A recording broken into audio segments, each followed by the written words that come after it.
Paborito mo ba ang mga tsokoladeng ito? Pero kasi yung kakao na gamit nila, hindi kasing rare ng kakao na matatagpuan dito sa atin sa Pilipinas. Meron kasi tayong Criollo, ang isa sa pinaka-rare na kakao na matatagpuan sa buong mundo.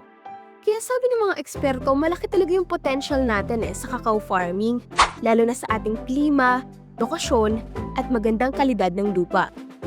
Kaso nga lang, nakakalungkot talaga na mas paborito pa rin natin yung exported cacao products.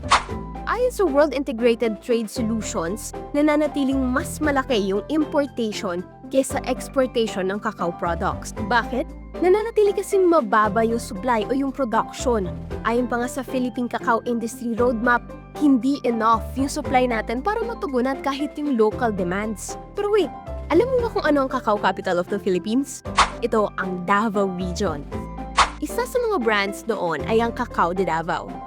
To be honest, super laki ng potential ng kakao natin. Hindi lang dito sa national, but also international. Dahil sa quality na meron tayo. And alam naman natin yung Pilipinas is very rich talaga sa agricultural resources na meron.